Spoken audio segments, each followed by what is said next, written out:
দে দে পাল তুলে দে মাঝি তুই হালা করিস না ছেড়ে দে নৌকা আমি যাবো মাদিনা জোরে বলেন সুবহানাল্লাহ দে দে পাল তুলে দে দে দে পাল তুলে দে মাঝি তুই হালা করিস না দে দে পাল তুলে দে মাঝি তুই হালা করিস না ছেড়ে দে নৌকা আমি যাবো মাদিনা ছেড়ে দে নৌকা আমি যাবো মাদিনা দুনিয়ায় নবী এলো মায়া মেনার ঘরে হাসলে হাজার মানি কাঁদলে মুক্তা জরে দুনিয়ায় নবী এলো মায়া মেনার ঘরে হাসলে হাজার মানি কাঁদলে মুক্তা জরে দয়াল নবী যার শাপা তার কিসের ভাবনা দয়াল নবী যার শাপা তার কিসের ভাবনা দিলের মাঝে কাবা নয়নে মদিনা দিলের মাঝে কাবা নয়নে মদিনা দে দে পাল তুলে দে দে দে পাল তুলে দে মাঝি তুই হালা করিস না ছেড়ে দে নৌকা আমি যাবো মাদিনা ছেড়ে দে নৌকা আমি যাবো মাদিনা ছেড়ে দে নৌকা আমি যাবো মাদিনা তবে আমার বাবারা ভাইরা আমার মা বোনেরা গো এই দেখে বাবা এক এক করে এইবার হোসাইনের যেন বাবা মাথায় বোঝা চেপে গেল হোসাইনকে বাবা এক এক করে যেন কথাবার্তা যেন চালু হলো বাবজি হোসাইন রাদিয়াল্লাহু তাআলা আনহু এই দেখেন বাবাজি এক এক করে যখন বড় হতে লাগলো এইবার হোসাইনের বাবাজি তাই দায়িত্ব মাথায় পড়ে গেল এইবার পড়ে যাওয়ার পরে বলা হয়েছে যে বাবাজি এক এক করে তাকে আগে বোঝানো হলো অনেক রকমের টাকা পয়সা লোভ লালসা দিয়ে বাবাজি এত না তাকে বোঝালো এত না বোঝালো হোসাইন বলে যে না আমি তোমার কথা বুঝ মানবো না জোরে বলেন সুবহানাল্লাহ কারণ আমার আমি যেটা বলে গেছেন আমার মা আম্মা জননী যেটা বলে গেছেন আম্মার কথা মোতাবেক চলবো নিজের গর্দান যদি কাটিয়ে দিতে হয় তাও কাটিয়ে দেবো কিন্তু তোমাদের কথা মোতাবেক চলবো না তোমাদের টাকা পয়সার লোভ লালচ করবো না জোরে বলেন সুবহানাল্লাহ ইমাম হোসাইন রাদিয়াল্লাহু তাআলা আনহুকে এক এক করে বাবা চিঠি দিল চিঠি পড়লো বাবাজি এক এক করে কাছে রাখলো তবে বাবা আমার মা বোনেরা গো আমার হোসাইন রাদিয়াল্লাহু তাআলা আনহু এইবার যারা বাবাজি যখন চিঠিপত্র এত না আসলো আর পড়ে যায় এইবার যেন তিনার মনটা বাবাজি হালকা হালকা যেন বাবা মনটা খারাপ হয়ে যায় মায়ের কথা যেন স্মরণ চলে আসে আমার নাবির কথা যেন মনে পড়ে গেল আমার নবীজি এমন একটা দিন যেন আমাদেরকে তৈরি করে দিয়ে নবীজির চোখের পানি আমরা জড়াতে দেখেছিলাম আমার মন বলে সেই দিনটা যেন আমাদের জন্য নবী কান্না করেছে আমার মা ফাতেমা আমাদেরকে শিরাতে নিয়ে আকাশের দিকে তাকিয়ে তাকিয়ে দুই গোটা চোখের পানিটা ঝরিয়েছিল কেঁদেছিল আজকে বিশ্বাস করি ওরে আমার ভাই যা মনে হচ্ছে হা মা জননী আমাদের জন্য যেন কান্না করেছিল এই দেখো একের পর এক দুঃখের ঘটনা চলে আসছে গো আমার হাসান হোসেন কিভাবে শহীদ চলে হবে এইভাবে যেন বাবা কথা কাটিয়ে চলে আসে এই দেখেন আমার হোসাইন রাদিয়াল্লাহু তাআলা আনহু মায়ের কথা যেন বিশ্বাস করে বাবাজি থেকে গেল আর যেন কোনো কথা আগে বাড়লো না লাস্ট পর্যন্ত যুক্তি হলো বুদ্ধি হলো দেখো যা বলবো বলো কিন্তু আমি তোমাদের কথা মানবো না আমি হোসাইন আমি তোমাদের সঙ্গে ঘোষণা দিলাম আমি যেন জানিয়ে দিতে চাই বলে দিতে চাই লড়াই করবো যুদ্ধ করবো, গর্দান কাটিয়ে দেব, কিন্তু আমি জানো আমার ইমান যারা নষ্ট করতে রাজি নাই। আজ আমরা নবীর যারা গুনাহগার পাপী উম্মত গো, আজকে হাসান হোসেনকে মাননে वाला আর দুনিয়ার কিছু টাকার কারণে শূন্য থেকে ফারাজি হয়ে যাচ্ছে, দেবন্দি হয়ে যায়, তাবলিগ হয়ে যায়। বাবা রে, ওরে আমার আপা জননীরা, ওই সামান্য টাকার জন্য ইমান নষ্ট করিও না, ইমান নষ্ট করিও না, কেননা এই দুনিয়াতে কেউ সারা জীবন থাকতে আসে না। এই দুনিয়া ছেড়ে চলে যেতে হবে গো, দুনিয়া ছেড়ে যখন চলে যেতে হবে মাত্র কয়েকটা বছরের জন্য নিজের ইমান যেন নষ্ট করবেন না বাবা। নবীর প্রেমিক হয়ে থাকো, নবীকে মেনে চলো, কেননা নবী আপনার শাফায়াত করবে। হাসান হোসেনের সঙ্গে মহব্বত রাখো, হাসান হোসেন নিশ্চয় আপনার আমার যেন মাদাত করবে গো।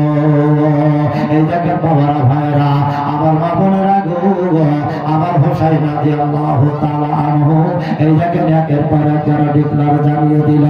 এইবার যেন বলে দিচ্ছে ঠিক আছে তোমাদের সঙ্গে যুদ্ধ হবে গো, তোমাদের সঙ্গে লড়াই হবে, আমি হোসাইন যেন রাজি আছি, আবার যেন ইমান নষ্ট করতে আসবে না, আমি যেন ইমানকে বিক্রয় করবে না, টাকা পয়সা লোভ লালসা দেখাবে না, কেননা আমরা হোসাইনের, আমরা যেন আলীর সন্তান গো, আমরা যেন মা ফাতেমার সন্তান, আমাদেরকে টাকা পয়সার লোভ দেখাবে না, কেননা আমার মা ওই টাকা পয়সার লোভ লালসা করে নাই, এবং তার সন্তান আমরাও লোভ লালসা করব না। এক এক করে যেন বাবা যে সব কথা এই দেখেন বাবা কমপ্লিট করে দিল।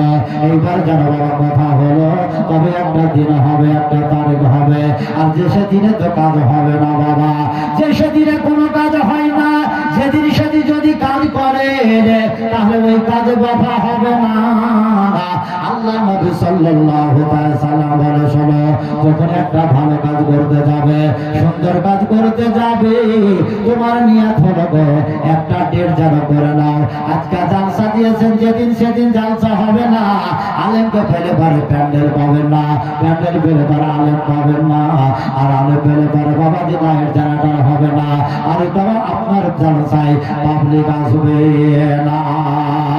এই দেখেন বাবাজি, ডেট হয়ে গেল, একটা তারিখ হয়ে গেল, এমন একটা ডেট যাওয়ার পরে আমার হোসাইন রাদিয়াল্লাহু তাআলা আনহু এই জায়গায় বাবাজি কি করলেন, এক এক করে আমার হোসাইনকে আমার আম্মা জননী ফাতেমা সব যেন বুঝিয়ে দিয়ে গেছেন, সব কথা যেন বাবা আলোচনা করে গিয়েছেন, বলে গিয়েছেন।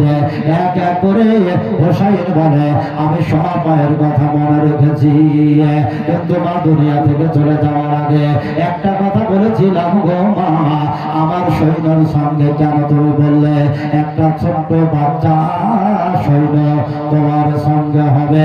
আমি সেই সময় আমি বলেছিলাম মা, ওই জায়গাটা হচ্ছে যুদ্ধ করার জায়গা, লড়াই করা জায়গা গো মা, ওখানে বাচ্চাদেরকে নিয়ে খেলা করা জায়গা নয় মা গো। সেই সময় তুমি কেন বললে বাচ্চাটাকে নিয়ে যেতে হবে, না হলে বাবা রে ওই কারবালার ময়দানে যুদ্ধ করতে পারবে না। ও বাবা দি সেই সময়তে বলে ঠিক আছে, আমি যেন যুদ্ধ করার জন্য, লড়াই করার জন্য আমি হোসাইন যেন এই দেখো বাচ্চাটাকে নিয়ে চলে যাব, আমি আসগারকে যেন নিয়ে চলে যাব। এক এক করে যেন বাবা কথা কমপ্লিট হয়ে গেল। যখন বাবা কথা কমপ্লিট হলো, ইমাম হোসাইনে তার দলবলকে ডাকলো গো, তার দলবলকে ডাকার পরে বললো বাবা তোমরা যেন রেডি হয়ে যাও, তোমরা যেন তৈয়ার হয়ে যাও, এক এক করে যেন ওই পাখির সৈন্যের সঙ্গে তোমাদের আমাদের সঙ্গে যেন তাদের সৈন্যের লড়াই হবে গো, যুদ্ধ হবে। কেনা যাবে আর কে যাবে না বলো? সকল মিলে হাত তুলে বললো হুজুর আপনাকে আমরা হোসাইন বলে মেনে নিয়েছি, জান্নাতি বলে মেনে নিয়েছি। কিসের জন্য যাব না, কিসের জন্য যাব না? আমরা যেন যুদ্ধ করতে যেতে চাই। হোসেন বলে যাও, তোমরা যেন একদিন রেডি হয়ে যাও। এই দেখেন বাবাজি কারবালার ময়দানে ওই মহরম মাস আসলো গো। আল্লাহ রাব্বুল আলামিন বলে 12টা মাস পাঠালাম। ওই আরবিতে 12টা মাসের মধ্যে ওই মহরম দিয়ে যেন শুরু করলাম, আরম্ভ করলাম। বাংলা মাস বাবা 12টা আছে, বৈশাখ দিয়ে আরম্ভ হলো। ইংরেজি মাস 12টা আছে, ওই জানুয়ারি দিয়ে আরম্ভ হলো। আর আরবি মাস ওই মহরম মাস দিয়ে যেন বাবাজি শুরু করা হলো।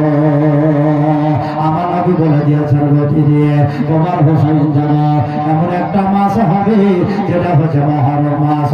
আর মহরম মাসে ওই 10 তারিখে হোসেন যেন কুরবানি হবে। যখন বাবা 3 তারিখটা দিয়ে দিয়েছে, সেই সময়তে 3 তারিখ বলে দেওয়া হয়েছে, মাসের নাম বলে দেওয়া হলো, তারিখ বলে দেওয়া হলো। আর যারা বাবা দিতে তারিখ হিসাবে সব সৈন্যদেরকে এক জায়গায় করে নেওয়ার পরে এইবার চলে আসো। সকলে যারা বাবা গুছিয়ে গেল, সকলে যারা বাবা এক জায়গায় হয়ে গেল। হোসাইন বলে ডাক দিয়ে বলে শোনো বাবা, তোমরা কি সকলে চলে এসেছো? বলে হুজুর আমরা যেন সকলে চলে এসেছি। বলে শোনো তোমরা যখন সকলে চলে এসেছো আর যেন তোমরা যেতে হবে না, এখানে যেন দাঁড়িয়ে যাও। আমি হোসাইন একটা কথা তোমাদেরকে জানতে চাই। হুজুর এখন কি কথা জানবেন, কি কথা জিজ্ঞাসা করবেন? হোসাইন রাদিয়াল্লাহু তাআলা আনহু বলেন বাবা তোমরা তো সকলে চলে এসেছো বাড়ি থেকে না? বলে হ্যাঁ হুজুর চলে এসেছি। তোমাদের আব্বা আছে, তোমাদের মা আছে? বলে হ্যাঁ হুজুর আছে। তোমাদের বিয়ে হয়েছে? বলে হ্যাঁ বিবি বাচ্চা আছে, সন্তানাদি আছে। হোসাইন সেই সময় ডাক দিয়ে বলে তোমাদের পিতা মাতার পায়ে তলে জান্নাত। তোমরা কি পিতা মাতার কাছ থেকে পারমিশন নিয়ে এসেছো? একবার বলো। বিবি বাচ্চার কাছ থেকে কি তোমরা অনুমতি নিয়ে এসেছো? বাচ্চাদেরকে বলে এসেছো, বেটা বেটিকে বলে এসেছো? বলো। কেউ বা বললো হুজুর আমরা বলে এসেছি। আবার কেউ বা বললো যে হ্যাঁ আমরা বলে আসি নাই। হুজুর বললেন যাও যাও, আজ যেন ফিরে চলে যাও, তাড়াতাড়ি করে পারমিশন নিয়ে চলে আসো। এই দেখেন বাবা অর্ডার নিয়ে চলে আসলো, সকলে হাজির হয়ে গেল। এইবার বাবা হোসাইন রাদিয়াল্লাহু তাআলা আনহু বলে বাবা তোমরা যখন সকলে চলে এসেছো এখানে দাঁড়িয়ে যাও, দাঁড়িয়ে যাও। ওই দেখো আমার আম্মা জননী আছে গো, আমার আম্মা জননী ওই মাজার শরীফে যেন আরাম বিরাম করেছে। ও বাবারা, আমার মা বোনেরা গো, মা জননী আরাম করেছে গো। হোসেন বলে মায়ের কাছে আমি কমসে কম একটু যেন আওয়াজ দিয়ে আসি। আল্লাহ পাক পরওয়ারদিগার রব্বুল আলামিন পবিত্র কোরআনে বলেন আলা ইন্না আউলিয়া আল্লাহ লা খাউফুন আলাইহিম ওয়া লা হুম ইয়াহজানুন। আল্লাহ বলেন আমি ওলিয়া আউলিয়াদেরকে বুজুর্গানে তিনদিনকে এতটা ক্ষমতা দিয়েছি, এতটা পাওয়ার দিয়েছি, দুনিয়ার বুকে যেই রূপ দেখতে পান অন্ধকার কবরে যাওয়ার পরে সেই রূপ দেখতে পান। জোরে বলেন সুবহানাল্লাহ। অন্ধকার কবরে সেই রূপ যেন বাবাজি দেখতে পান।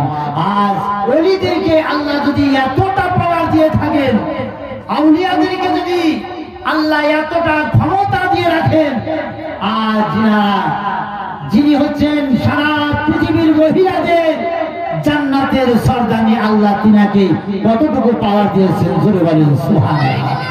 সেটা তো দেশে নারী নয়, সেইটা হচ্ছে সারা কুল কায়নাতের নবী জনাবে মুহাম্মদুর রাসূলুল্লাহ সাল্লাল্লাহু তাআলা আলাইহি সাল্লামের জানের টুকরা, যার নাম ছিল জান্নাতি নারী মা ফাতেমাতুজ জোহরা রাদিয়াল্লাহু তাআলা আনহা। সুবহানাল্লাহ। আল্লাহ তিনাকে কতটা ক্ষমতা দিয়েছেন, কতটা পাওয়ার দিয়েছেন। আমাদের বিশ্বাস, আমাদের ইয়াকিন, আমরা জানি যে তিনারা অন্ধকার কবরে, তিনারা মাজার শরীফে যেন জিন্দা আছেন, জিন্দা আছেন। জোরে বলেন সুবহানাল্লাহ। গতকালকে একটা দেখতেছিলাম যে একজন মসজিদের ইমাম সাহেব এত না গণ্যমান্য ব্যক্তি ছিল, এত না সাচ্চা ইমাম ছিল, এত না সাচ্চা আলিম ছিল যে নাই নাই করে বেশ কয়েক বছর একটা মসজিদে ইমামতি করেছে। ইমামতি করার পরে সে মৃত্যুবরণ করেছে, দুনিয়া থেকে বিদায় নিয়ে চলে গেছে। গ্রামবাসীরা তারে কি করেছে, অন্ধকার কবরে তাকে দাফন কাফন করে চলে এসেছে। এক এক করে বাবা মাসের পর মাস চলে যায়, বছর চলে যায়। বলা হয়েছে যে লগভগ 27 থেকে 28 বছর পর এমন অনাজি ভয়ঙ্কর ঝড় বৃষ্টি চালু হয়েছে, সেই পাহাড় কেটে কেটে যখন পানিটা কবরের উপর পড়তেছিল, ওই কবরটা সমস্ত মাটি কেটে যেন চলে গেছে। আর ইমাম সাহেবের কাফন পড়া লাশ যেন দেখতে পাচ্ছে, যেন যে যাহা কাফন যেন পড়ে আছে। জোরে বলেন সুবহানাল্লাহ। বৃষ্টি ছুটার পরে মানুষ যখন হই হই করে শব্দ দিল, এইবার এদিক ওদিকে ছুটে যায়। একজন ব্যক্তি দেখতেছে যেন আমাদের ইমাম সাহেবকে এমন একটা জায়গায় কাফন কাফন করেছে যে তার কাফন যেন দেখতে পাওয়া যাচ্ছে। জানেন আপনার দিকে সেরকম নিয়ম আছে কিনা? আমাদের মুর্শিদাবাদের নিয়মটা আছে যে কবরস্থানে মানুষকে যে দাফন কাফন করা হয়, দেখবেন সবকে সব জায়গায় রাখানো হয় না।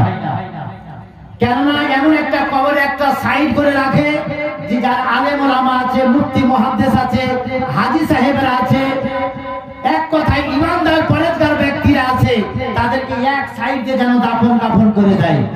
যারা এমনকি মদ তাড়ি খায়, যারা জান দিয়ে গলায় দড়ি দিয়ে বিষ খেয়ে যারা মারা যায়, ছেলে হোক আর মেয়ে হোক, ছোট হোক আর বড় হোক, তাদেরকে এমন একটা সাইড করে তাদেরকে মাটি দেওয়া হয়, দাফন কাফন করা হয়। যারা হয়তো গ্রাম অঞ্চলের মা বোন বাবা ভাইরা আছে, তাদেরকে এক ফলে এক সাইড করে যেন মাটি দেওয়া হয়। ইমাম সাহেব 27 থেকে 28 বছর পর যখন তিনাকে দাফন কাফন করা হয়েছে, বাবা একটা চিহ্ন আছে, একটা নিশানা আছে।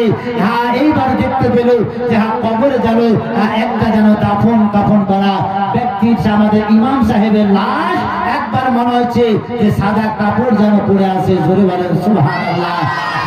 সেই সময় গ্রামবাসী সকলেই কি করবে? বাড়ি ঘর ভেঙে গিয়েছে, কান্না করবে না ইমাম সাহেবের লাশটা বা কোথায় দাফন কাফন করবে।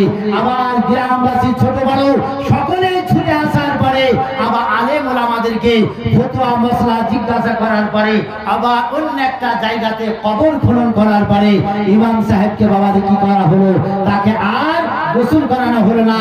যেইভাবে এমনকি কাফন পরিয়েছিল, আর 3 জন মিলে লাশকে ধরিয়ে ওই কবর থেকে উঠিয়ে নিয়ে গিয়ে বাবা অন্য একটা কবরে এমনকি তাকে দাফন কাফন করা হলো। জোরে বলেন সুবহানাল্লাহ। কি বলতে চাই, জানাতে চাই, একজন ইমাম সাহেব আজ একজন নামাজ পড়ানে वाला আজ কত না সাচ্চা ব্যক্তি ছিল বাবাজি, যে তার লাশটাকে এক কবর থেকে অন্য কবরে নিয়ে গেল।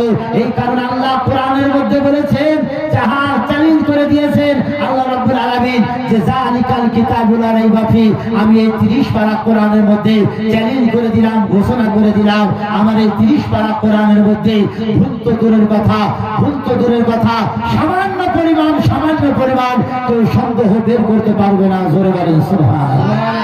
আমরা সেই সুন্নি মুসলমান, আজকে কোরআনকে মাননে वाला মুসলমান, আজকে নবীকে মাননে वाला মুসলমান, আজকে আমরা ফাতেমা জোহরা রাদিয়াল্লাহু তাআলা আনহাকে মাননে वाला মুসলমান, হাসান হুসাইনকে মাননে वाला মুসলমান।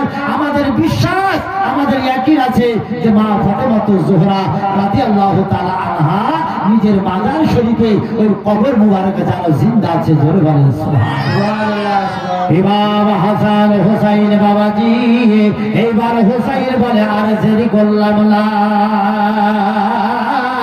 এইবার যারা আমার সৈন্যদেরকে রেখে ওই জায়গায় রেখে আমি বললাম বাবা তোমরা দাঁড়িয়ে যাও, ওই জায়গা আমার মা জননীর যেন ওই মাজার শরীফে আছে গো, কবর মুবারক আছে।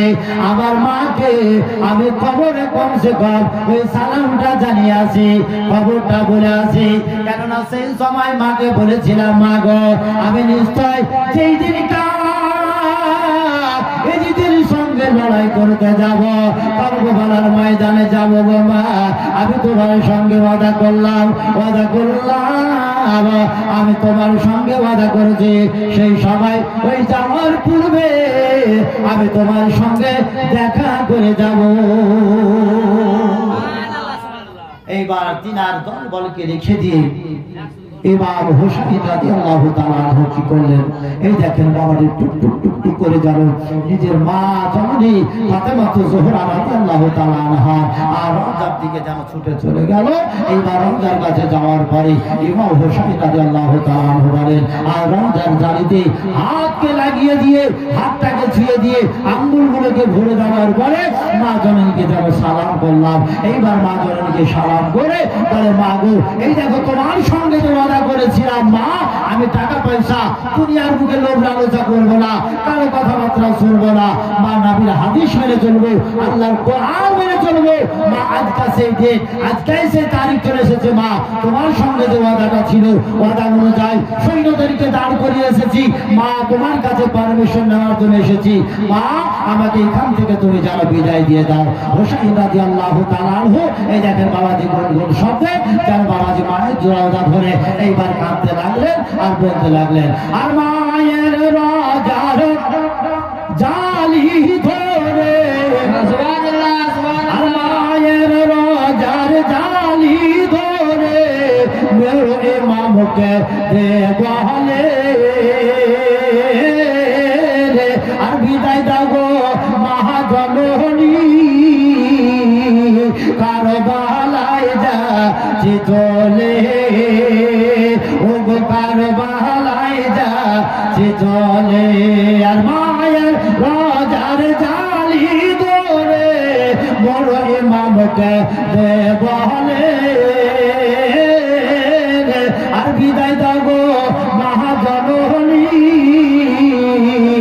কারবালায় যাচ্ছি চলে, ও গো কারবালায় যাচ্ছি চলে, বিদায় দিতে মা ফাতেমার বিদায় দিতে, মা ফাতেমার আর ধরে যায় চোখের পানি, ও ফাতেমা জননী, ও ফাতেমা জননী, শহীদ করে ফুরাত তীরে, শহীদ করে ফুরাত তীরে, আর বন্ধ করেছে পানি, ও ফাতেমা জননী।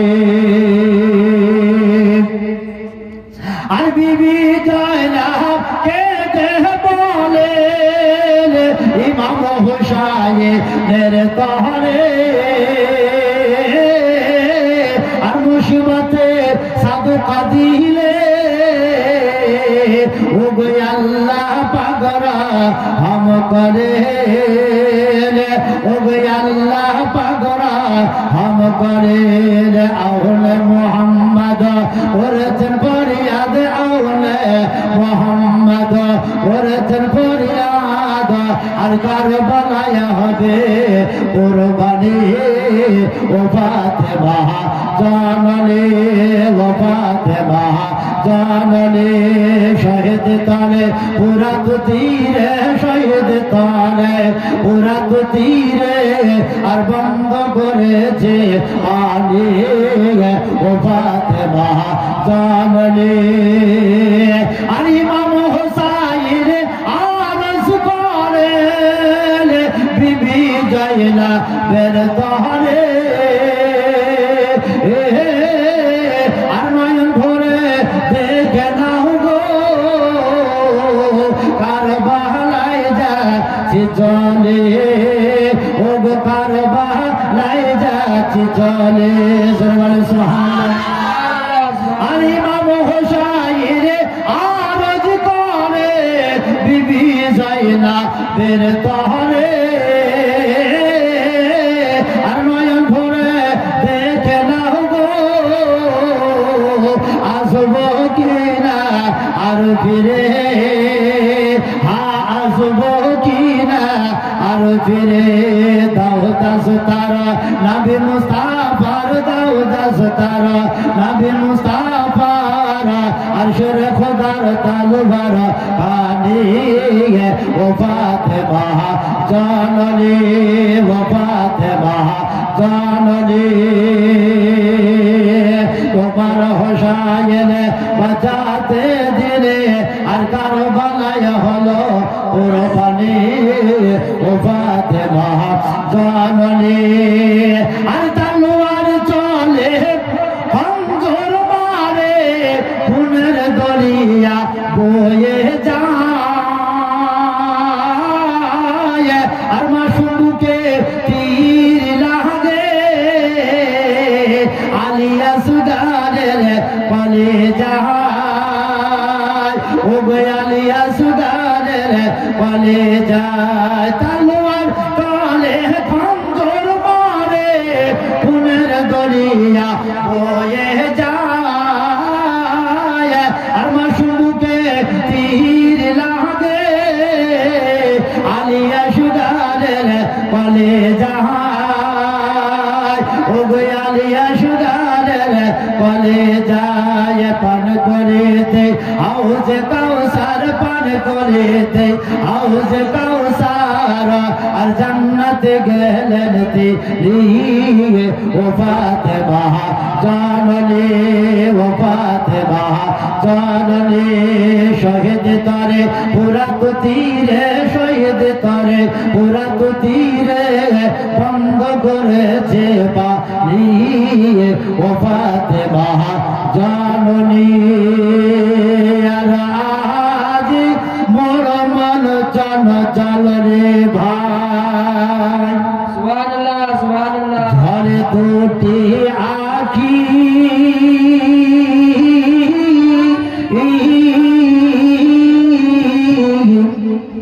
আজ মোর মন জন চল রে ভাই ঝরে দুটি আঁখি বুঝালে মন বুঝিস না তুই কোন জঙ্গলের পাখি রে আজ মোর মন চল চল রে আজ মোর মন চল চল রে ভাই ঘর দুটি আঁখি বুঝালে মন বুঝিস না তুই কোন জঙ্গলের পাখি রে আজ মোর মন চল চল রে আর কাঁচা বাঁশের কাঠ পালঙ্ক ও গো কাঁচা বাঁশের কাঠ পালঙ্ক শুকনো পাটের দড়ি ও গো কাঁচা বাঁশের কাঠ পালঙ্ক শুকনো পাটের দড়ি আত্মীয় সকল মিলে রেখে আসবে আপন বাড়ি রে আজ মোর মন চল চল রে আর ফুলের পাতা গরম পানি ও ফুলের পাতা গরম পানি ও বসু লোক করাইবে ও ফুলের পাতা গরম পানি ও গোসল করাইবে আর গোসল করাইয়া মন তোর জানাজা পড়াইবে রে আজ মোর মন চল চল রে আর জানাজা পড়াইয়া মন তোর ও দাফন করিবে